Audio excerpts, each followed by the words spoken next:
Non, c'est la mode. Dès qu'ils veulent, celui qui veut augmenter son tirage, il parle de l'islam. Il massacre l'islam, tout de suite il fait des ventes exceptionnelles.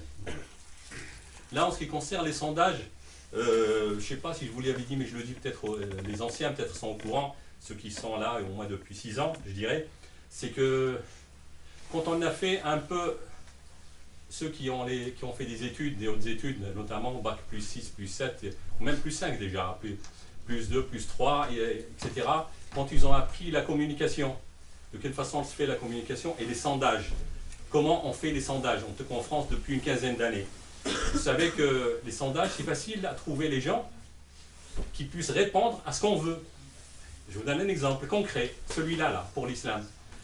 Les sondages sont visibles, vous le savez mes frères. Dans chaque arrondissement, chaque mairie, ou dans chaque bureau de vote, vous pouvez aller dans lequel vous votez, vous pouvez aller jeter un coup d'œil au listing des votes. Et vous verrez dans la liste, ceux qui ont, pas leur nom, mais le nombre de gens qui ont voté, je dis n'importe quoi, pour le Front National, pour le Parti Socialiste, et dans quel quartier. Donc ces gens-là, c'est prouvé, hein, c'est pas moi qui le dis, c'est les journalistes sincères qui les ont dénoncés. Donc ils vont à un endroit où ils savent qu'il va y avoir une majorité des gens qui vont répondre contre l'islam, mais ils font leur sondage. Donc c'est aussi simple que ça. Dans le milieu ouvrier que je connais très bien, donc le patron, quand il veut faire passer une loi, il va dans un secteur où les gens sont plus attentifs au patron. Donc, puis il leur propose une loi, une directive, une augmentation des horaires ou je ne sais pas quoi. Et par là, il passe, il fait un sondage et puis il s'applique à la majorité. Voilà, donc je tenais à vous dire ça. Donc c'est un sondage encore, je dirais, malheureux. Mais c'est pas grave, il ne faut pas s'inquiéter, je suis pessimiste malgré tout. Bon, lié un peu à ça, j'ai trouvé une information désolante, ça on le sait, comme je vous ai dit, il n'y a pas un pays musulman au monde actuellement qui gouverne avec Sharia Islamia, tel qu'on la comprend. Donc là, c'est une information que j'ai trouvée, c'est un frère de la protection de la nature en Tunisie qui a fait une révélation qui date de 2012 déjà. C'est que depuis qu'il y a le renversement du pouvoir en Tunisie, les milliardaires qataris viennent en Tunisie pour chasser, devinez quoi, chasser les espèces protégées par une convention internationale. C'est incroyable. Bon, ils sont milliardaires, on vient, on s'impose. Donc ce frère-là, il a dénoncé, si vous voulez les infos, bon, le frère il s'appelle Abdelmajid Dabbar, c'est lui qui dénonce ça, il a dit c'est quand même pas normal. Vous voyez quand je vous dis le gouvernement islamique, ce que c'est exactement. Donc voilà, je tenais à vous dire un peu juste ça, et bon, il y en a d'autres, Inch'Allah. Et puis aujourd'hui, ce dont on va parler, on ne va pas suivre, Inch'Allah, la leçon, peut-être on la reprendra après, sur Isa alayhi salam. Vous savez, c'est il y a une semaine à peu près, qu'il y a eu la naissance, ou l'anniversaire de la naissance du prophète sallallahu alayhi wa sallam. Donc, Inch'Allah, mon frère, Allah, il va dire que, est-ce qu'on a le droit de le fêter, pas fêter, de quelle façon, etc. etc. Mais moi, ce que j'ai relevé, je pense qu'il va peut-être, mon frère sera dans la suite, c'est en fait les qualités du prophète sallallahu alayhi wa sallam. Certaines qualités, il y en a plein. Donc, avant de les évoquer, je vais évoquer, Inch'Allah, des versets du Coran qui parlent du prophète. Bon, je vais citer juste un verset. Alors Allah subhanahu wa ta'ala, il dit, dans la sourate Nisa, les femmes, comment seront-ils quand nous ferons venir de chaque communauté un témoin et que nous te ferons venir, et Muhammad sallallahu alayhi wa sallam, nous tout ferons venir comme témoin contre ces gens-là. Donc c'est sourate 4 et verset 41. Donc je m'arrête là, Inch'Allah, pour qu'on puisse développer un petit peu. C'est parler des certaines qualités de Rasul sallallahu alayhi wa sallam et surtout mes frères, c'est la tolérance du prophète sallallahu alayhi wa sallam, c'est son comportement dans des situations qui nous enflammeraient, ni pour un rien nous. Mais lui, à chaque fois, y compris avec des ennemis, la façon avec laquelle il se comportait avec ces gens-là et comment cette religion, en quelques années, je dirais au moins d'un siècle, vous le savez, par exemple, je vous donne juste un exemple sans parler de l'Europe, elle est arrivée par exemple en Afrique du Nord, ce qui est pratiquement nos pays d'origine, même en descendant jusqu'au Mali.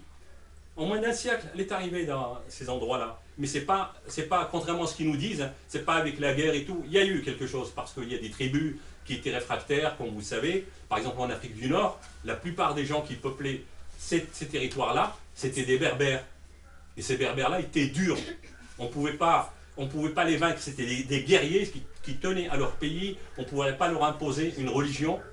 Donc la religion s'est propagée un peu dans les vallées, dans les plaines, mais en montagne, ils ont eu énormément de mal à pouvoir, je dirais, islamiser ou faire entrer les gens dans la religion musulmane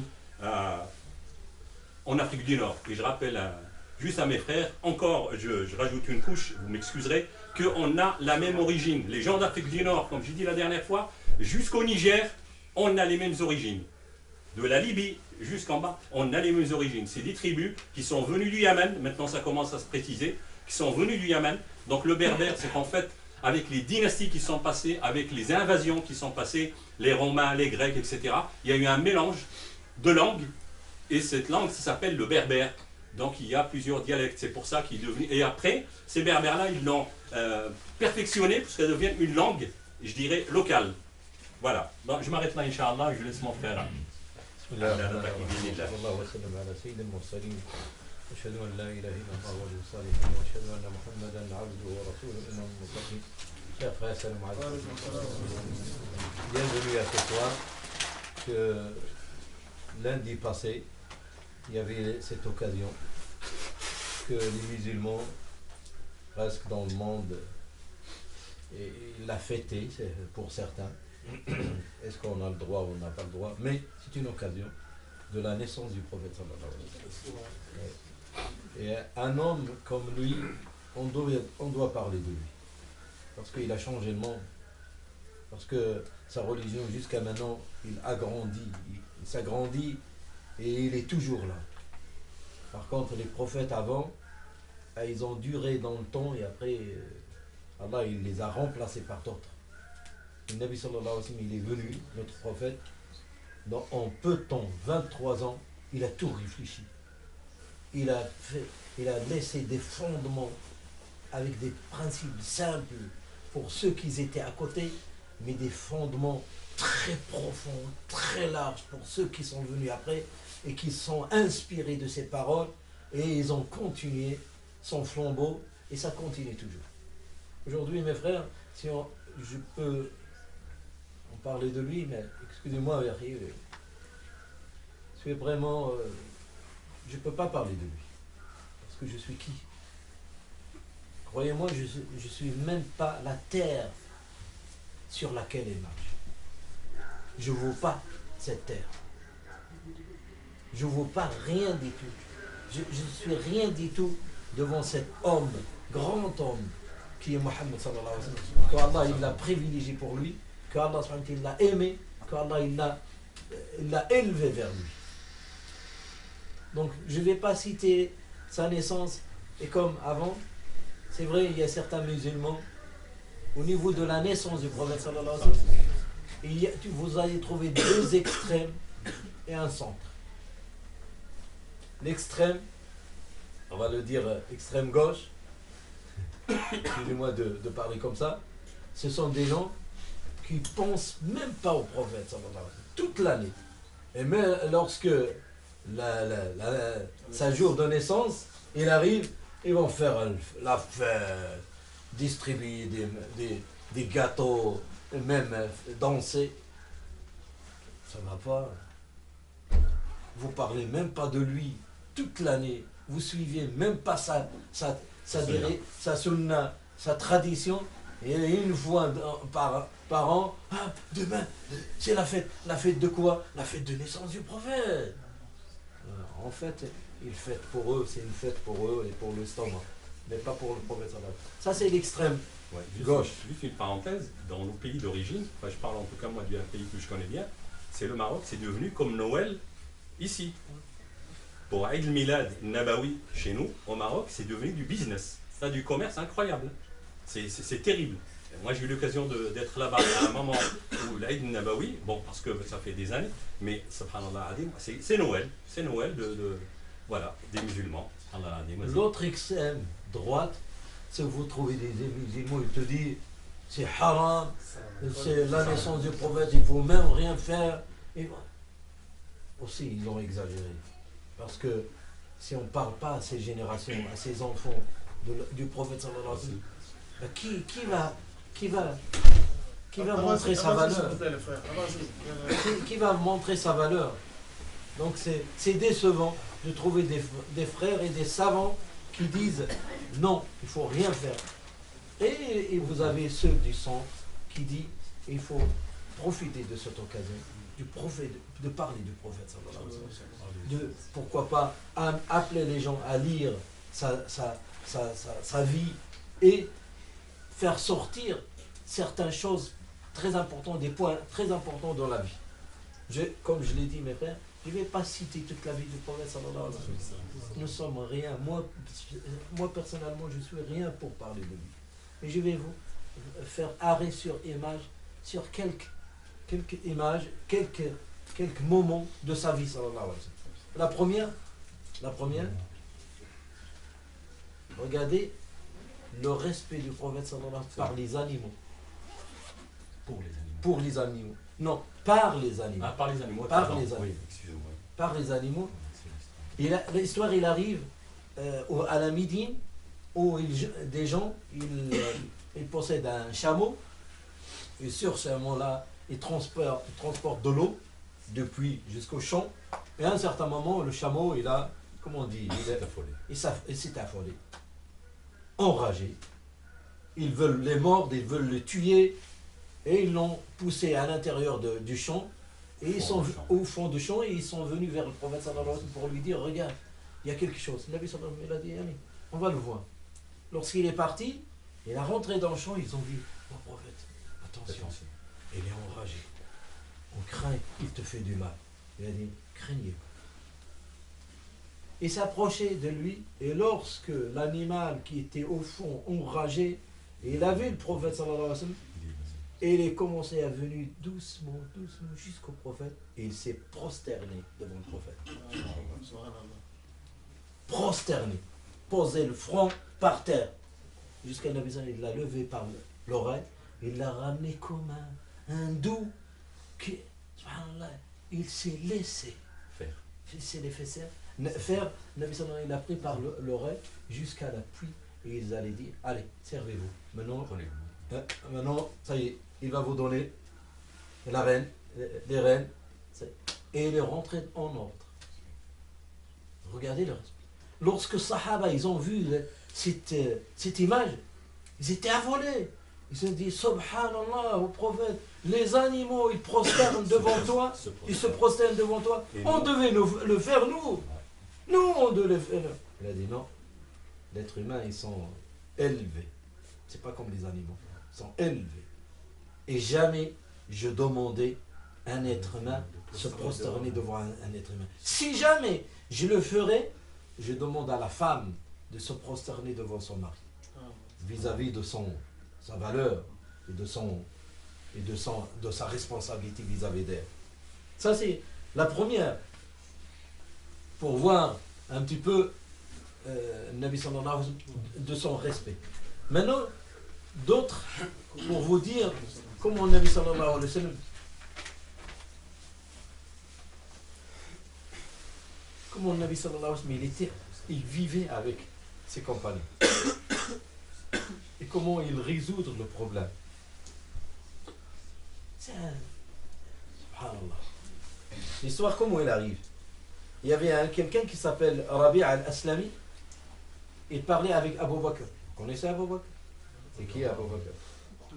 Le premier ministre. C'est le copain intime de Rasulullah. Voilà, le premier ministre, si vous voulez. Le premier ministre, le bras droit de Nabi sallallahu alayhi wa sallam.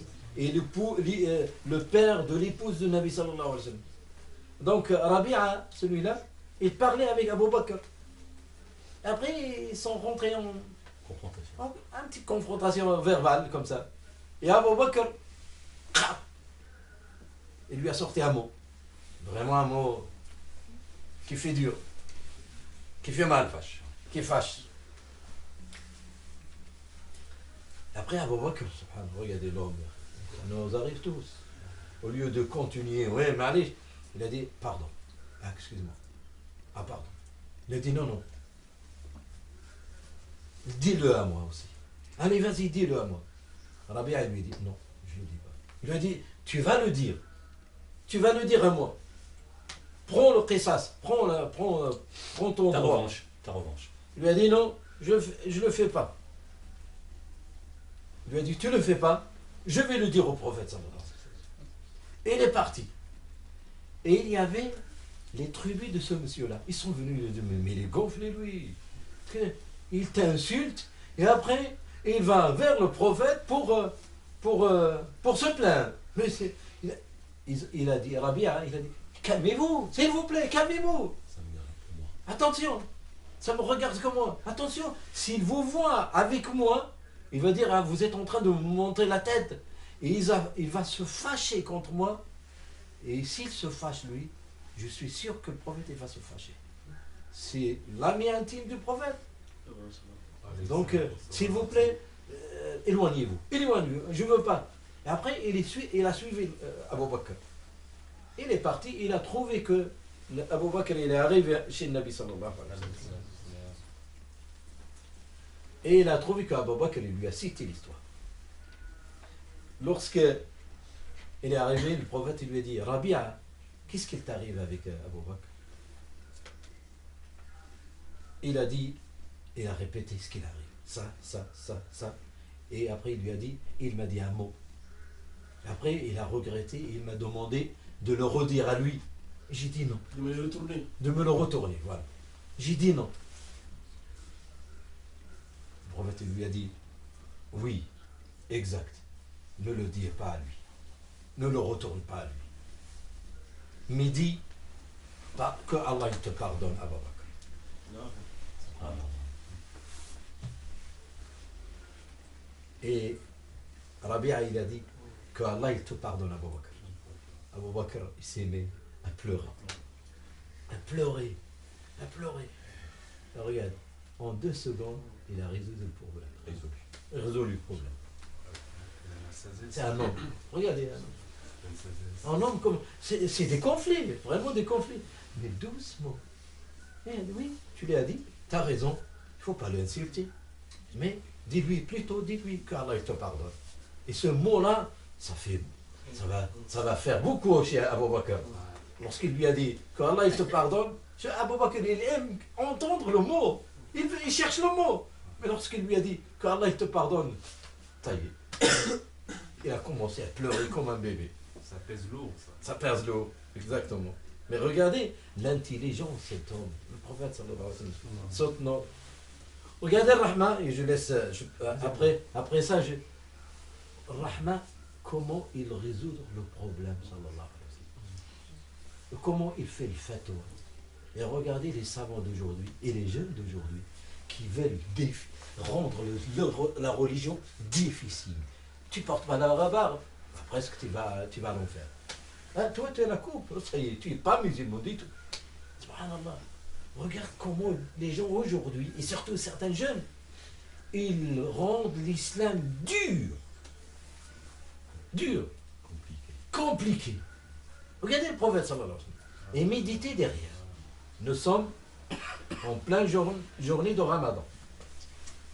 Tout le monde mange ou jeûne. Tout le monde jeûne. D'un seul coup, le Nabi sallallahu alayhi wa sallam, il était avec ses compagnons. Un homme, il rentre affolé. On dirait qu'il a reçu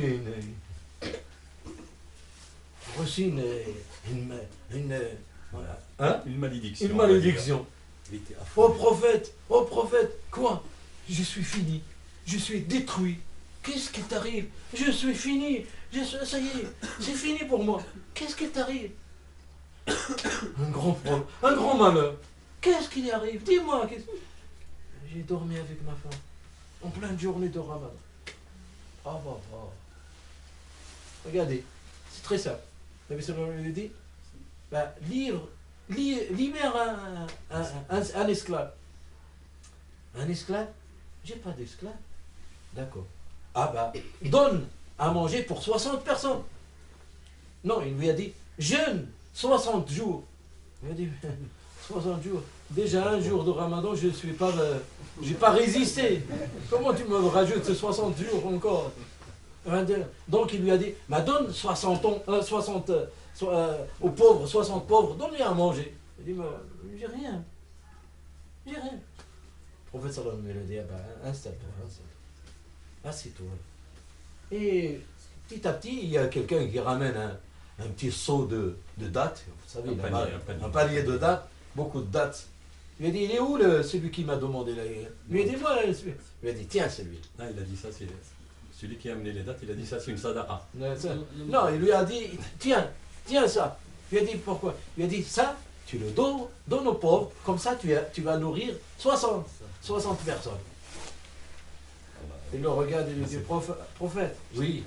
Il lui a dit, je le donne à quelqu'un plus pauvre que moi.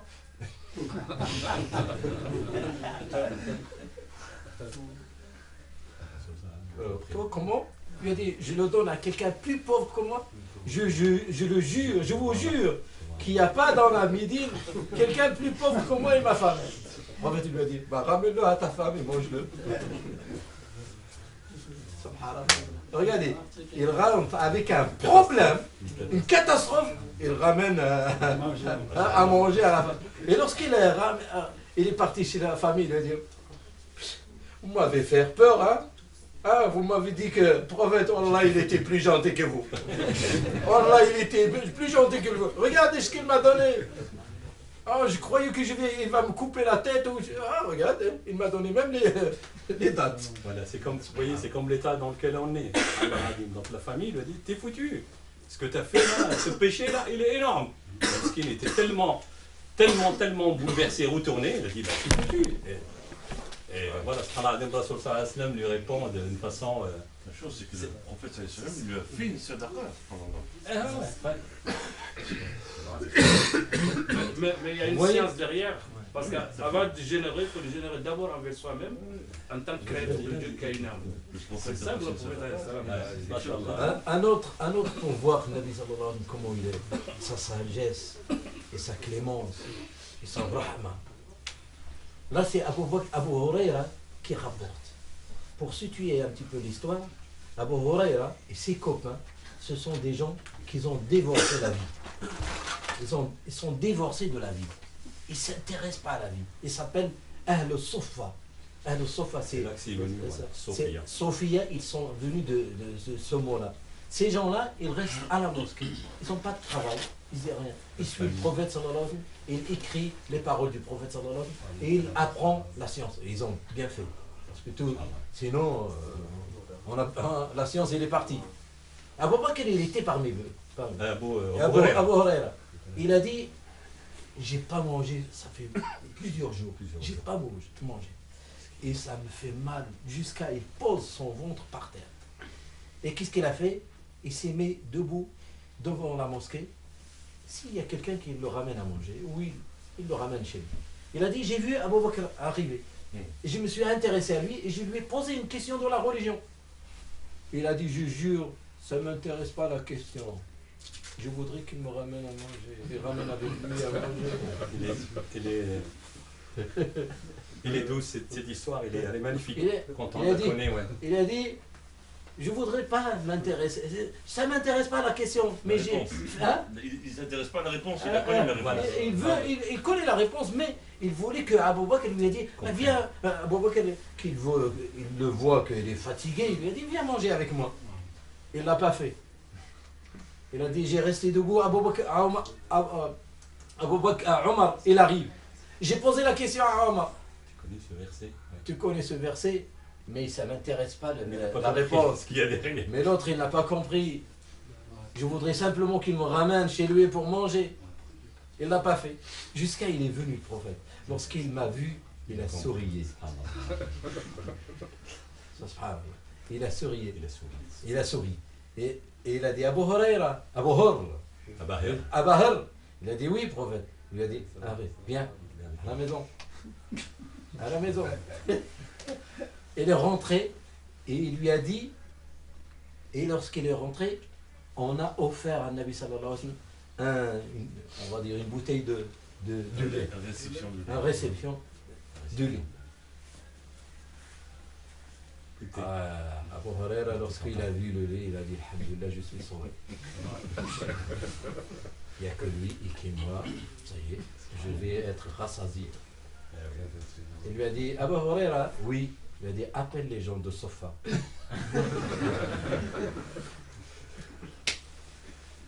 Dans sa tête, il a dit mais subhanallah, ça nous s'est fait. Les deux, ça nous s'est fait. Même moi, les deux. Sofa, ils vont venir, ils sont affamés comme moi, il n'y a rien. Il a dit, mais j'étais obligé d'exécuter les gens. Il est parti, il a dit, les gars, le prophète, il vous invite. Ils sont venus, il a dit, ils sont rentrés, il s'est installé un, l'autre.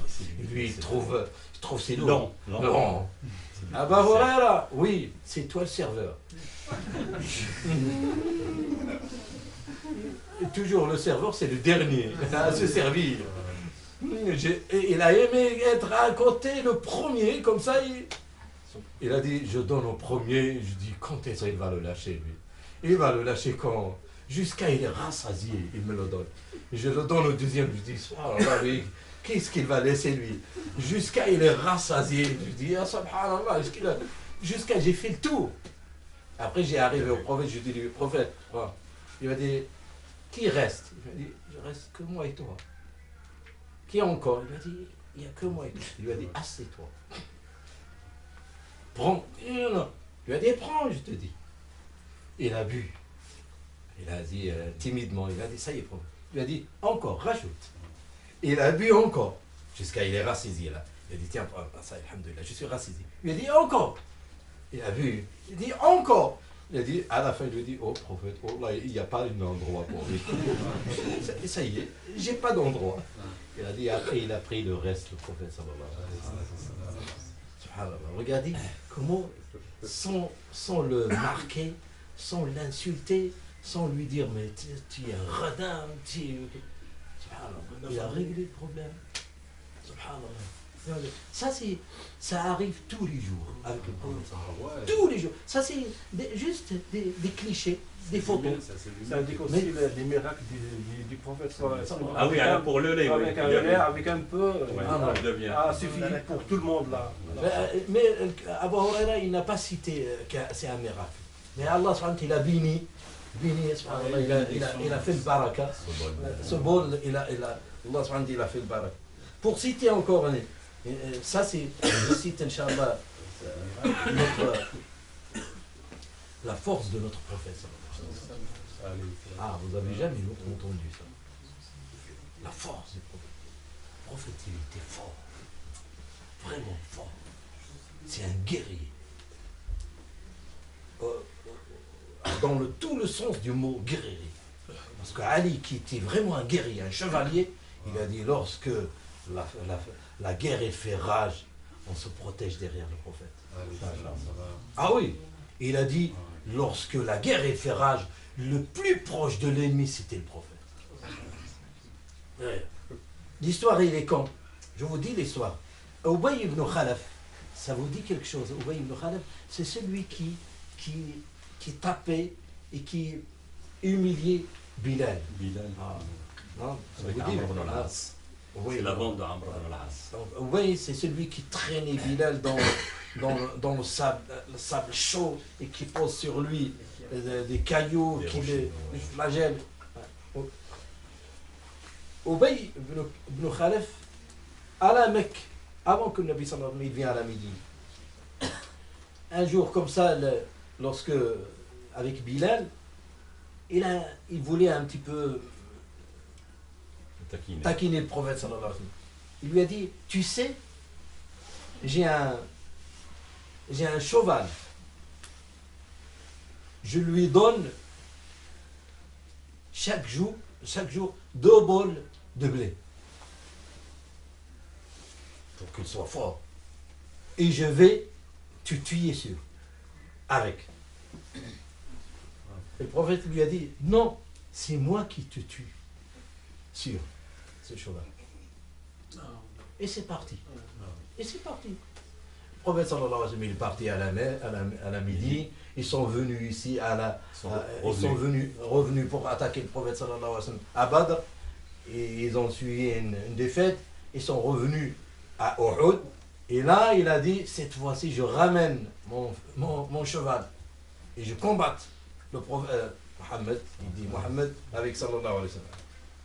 Et c'est vrai, Nabi sallallahu alayhi wa sallam, il a fait une stratégie que les Sahaba, ils ont gagné au premier, et après ils ont laissé l'ordre du prophète sallallahu alayhi wa sallam, et ils ont subi une défaite vraiment énorme. Et là, Ubay ibn Khalaf, celui-là, il a commencé à faire le ravage. Et il commence à crier, il est où Mohammed? Il s'échappe pas aujourd'hui, il tape. Et il va vers Nabi sallallahu alayhi wa sallam, et Mohammed, Nabi sallallahu alayhi wa sallam, il était découvert avec un poignet de Sahaba qui est autour de lui, et lui avance. Mus'ab ibn Umayr, tu connais, et s'est avancé vers Ubay ibn Khalaf pour protéger. Il l'a tué, et il avance vers le prophète sallallahu alayhi wa sallam. Un autre homme, il veut se préparer, Nabi sallallahu alayhi wa sallam, il a dit, laissez-le. Laissez-le. Il avance. Et il a dit, donnez-moi la lance. Ils ont dit, lorsqu'il a pris la lance, il a fait une tournée, on s'est écarté de lui. Comme des cheveux qui s'est... Il a dit, on a vu même les cheveux du prophète sallallahu en air. Il avait des cheveux longs. Il a pris l'air, subhanallah, comment, avec une force. Il a dit, il nous a effrayés, le prophète. Avec cette tournée qu'il a pris, il a fait une tournée, et il commence à se bagarrer. Et il a mis la lance à côté de... Il l'a touché un petit peu dans la nuque. Lorsqu'il l'a touché, il a commencé à balancer, et il est reculé, il est revenu vers ses compagnons, il a dit, il m'a tué, il m'a tué. Ils ont dit, c'est quoi, c'est rien du tout. Subhanallah. Il a dit, toi, tu as reçu combien de flèches? On a tiré des flèches de ton dos. Et là, il t'a une gratinure ici, tu dis, il l'a tué. Il a dit, si, il m'a tué. Il m'a dit, vous ne savez pas ce que je sens, ce que j'ai reçu. Si le monde entier il a reçu mon coup, ils seront morts. Ils seront morts. Il a dit, j'ai peur de lui. S'il a craché sur moi, il m'a tué déjà. Il a craché sur moi, et je serais tué. Ils ont dit, non, mais qu'est-ce que tu dis? Il a dit, non, regardez, je sens un malheur, une douleur, vous ne pouvez pas supporter. Personne ne peut supporter. Ils ont dit, là, tu exagères. Et lui, il a passé, et en retour, il était mort. Ça y est, c'est fini. Et il a dit, il a raison, il m'a dit qu'il m'a tué. Il a raconté l'histoire à ses compagnons, il a dit, j'ai dit que je vais te tuer, il m'a dit, c'est moi qui va te tuer. Qui va te tuer, et c'était vrai. C'était vrai, pour vous dire que, regardez le prophète sallallahu alayhi wa sallam, sa force, il était énorme. On dit, il disait que le prophète sallallahu alayhi wa sallam, il avait la force de 100 hommes. 100 hommes. Mais, lorsque les gens, ils le voient, il ne se vante pas, il est humble, il est simple, de telle façon que une femme délaissée, il vient vers le prophète sallallahu alayhi wa sallam, il lui a dit, j'ai besoin de toi, et il prend la main, et il le ramène où il veut, et il discute avec elle toute une heure. Toute une heure. Personne ne le dérange. Là, il dit, va-t'en, j'ai beaucoup de choses à faire, j'ai des responsabilités. Toute une heure, vous connaissez les femmes, hein. Il prend la parole, machallah. Donc, le Nabi sallallahu alayhi wa sallam, il l'écoute toute une heure, il discute avec le prophète sallallahu alayhi wa sallam. Ça, c'est notre prophète, notre guide sallallahu alayhi wa sallam, qui était un homme de foi, un homme de parole, un homme, subhanallah, un homme, si je vous dis, Saad ibn Samha, Zayd ibn Samha, excusez-moi. Zayd ibn Samha, c'est un juif. Un juif, à la Médine. il voit que le prophète sallallahu alayhi wa sallam, il avait un petit problème d'argent. D'accord? Il était là, il s'assoit, avec tout le monde il s'assoit. Et le Nabi il dit aux musulmans, est-ce que vous pouvez servir l'argent? Ils ont dit, mais on n'a rien. Saad, il saute sur Saad, juif, il saute sur l'occasion, il a dit, oh Mohamed, moi je peux te prêter. Il a dit, vas-y, te prêter. Combien? Il a dit, 2 mois. 2 mois, je te rends. Il lui a donné. Avant 2 mois, de 2 jours, il vient, en plein jour. Déjà, devant tous les sahaba, devant tous les compagnons, il commence à crier, oh Mohamed, vous êtes une famille. Pas de parole, vous respectez pas, vous traînez les gens, et ils sont où mon argent? Et, tu m'as dit 2 mois, ça y est, 2 mois, à 2 jours. Et en plus de ça, il tirait les habits de... Il tirait le prophète sallallahu alayhi wa sallam. Abu Bakr, Omar, il regarde ce juif-là. Il lui a dit direct, si j'ai pas peur de lui, ta tête elle est par terre. Eh ouais, ça c'est sûr. Ta tête elle est par terre. Nabi sallallahu alayhi wa sallam, il tourne, il sourit à Abu Bakr, il lui a dit, à Omar, il dit Omar, c'est pas comme ça quand tu dois répondre. Tu dois dire à moi, rends-lui gentiment son argent. Et tu lui dis à lui, demande gentiment ton argent. C'est le meilleur. C'est pas comme ça tu vas résoudre le problème. Avec sourire. Après il lui a dit, allez, ramène et tu lui donnes son argent. Il est parti en main. Il lui a donné l'argent, mais il avait la rage. Vraiment la rage. Il lui a donné la rage. Et après, il rajoute. Zaïd, il lui a dit, pourquoi tu me rajoutes? Il lui a dit, c'est l'ordre. C'est l'ordre, hein. C'est lui, le prophète qui l'a dit. Il a dit, qu'est-ce qu'il t'a dit? Il a dit, rajoute-le parce que tu l'as effrayé, tu lui as fait peur. Il lui a dit, tu me connais? Il lui a dit, mais je ne te connais pas. Tu es mort pour moi. Je ne te connais pas. Il lui a dit, je suis Zayd ibn Sa'na. Le juif, le rabbin le connaît. Qu'est-ce qui t'a ramené à faire ça? T'as pas lu les... Tu connais, tu as beaucoup de science. Tu connais pas le prophète. Il lui a dit, mais si. J'ai vu et j'ai vérifié tout ce que je connais, sauf une.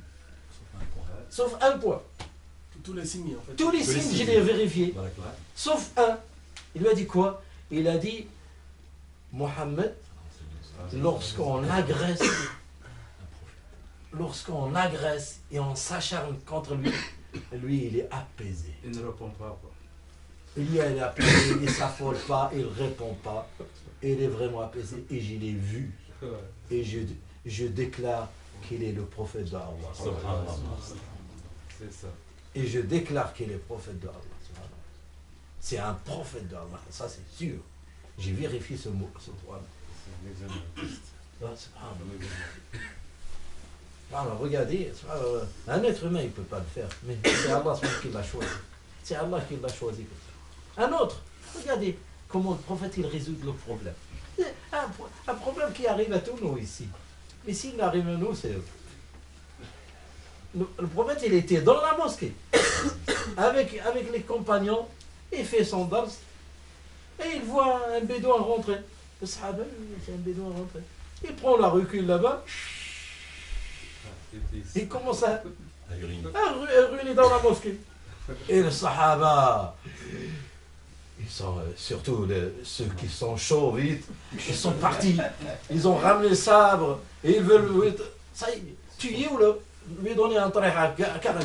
Le prophète sallallahu alayhi wa sallam, il a dit stop, ne bougez pas, laissez-le finir. Ne le bloquez pas, ne l'effrayez pas, parce que ça peut être mal à lui. Laissez-le finir. Condition humaine, quoi. Parce que, subhanallah, subhanallah, comment le prophète il résout?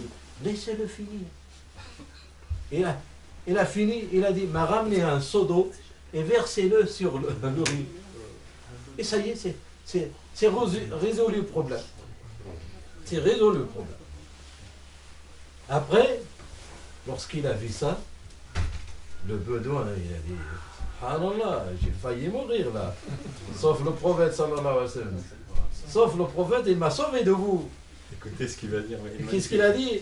Il a dit, oh Allah, fais-moi et Mohammed miséricorde, et ça suffit. Et pas pour les autres.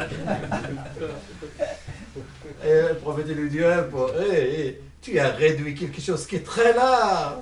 La rahmat d'Allah, il est très large. Pourquoi tu l'as réduit juste pour moi et toi? C'est cela pour tout le monde. Oui, je vais lire, Inch'Allah, quelques. Ce que disait le kuffar à l'époque, est-ce que Allah subhanahu wa ta'ala aussi épaule Rasul sallallahu alayhi wa sallam et le conforte. Alors, puis il dit, puis ils s'en détournèrent en disant, c'est un homme instruit, c'est-à-dire formé par un possédé. Surat 44, verset 14. Ou bien ils disent, c'est un poète, attendant pour lui le coup de la mort. Surat 52, verset 30. Et quand ils te voient, ils ne te prennent qu'en raillerie. Est-ce là celui qu'Allah a envoyé comme messager? Ça, c'est Allah qui parle. Est-ce celui qu'Allah a envoyé comme messager? Peu s'en est fallu pour qu'il nous égare de nos divinités. Si ce n'était notre attachement patient à elle. Surat al-Furqan, c'est-à-dire 25, versets 41 et 42. Et Allah subhanahu wa ta'ala, dans un autre, il dit, c'est Muhammad sallallahu alayhi wa sallam, tu n'es pas, par la grâce de ton Seigneur, un possédé. Surat 62, verset 2. Rappelle donc, et par la grâce de ton Seigneur, tu n'es ni un devin, ni un possédé. Surat 52, verset 29. Et tu es certes d'une moralité éminente. Tu verras, ils verront, qui d'entre vous a perdu la raison. Surat 68, versets 4, 5 et 6. Tu, Muhammad sallallahu alayhi wa sallam, tu es certes du nombre des messagers sur un chemin droit. Surat Yassine, versets 3 et 4. Moi, je vous demande juste une seule chose, mes frères. Je vous dis tout le temps, ces rencontres qu'on fait là, c'est pas suffisant. Donc, il faut aller plus loin, c'est-à-dire chercher à vous instruire, à vous remplir les esprits avec des connaissances. Et une chose, elle est facile, en plus elle est très très agréable, qui nous touche, nous, c'est d'aller chercher les signes de la fin des temps en se basant sur les hadiths de Rasul sallallahu alayhi wa sallam. Et vous allez voir, on est en plein dedans, et vous allez avoir des signes, des flashs, vous allez les avoir. Nous les vieux, on les a vus déjà, et on en voit d'autres. Et vous allez voir, mes frères, vous allez commencer à apprécier juste ces signes-là. Subhanallah al-Adim, il dit, subhanallah, mais 1400 ans, plus de 1400 ans, comment Rasul sallallahu alayhi wa sallam, il a vu. Il disait, quand il racontait, il disait aux Sahaba, mais je vois certaines choses, il les voit, c'est-à-dire pour la fin des temps, pour les peuples qui vont venir après, et les signes, bon, comme vous savez, on le dit souvent, qu'on est, Allahu a'lam, peut-être vers la fin des temps. Donc, il faut apprendre à vous instruire, mes frères, l'histoire, Rasul sallallahu alayhi wa sallam, de quelle façon il a bouleversé ce monde avec Isa alayhi salam qu'on a étudié la dernière fois. Il y a énormément à lire, énormément.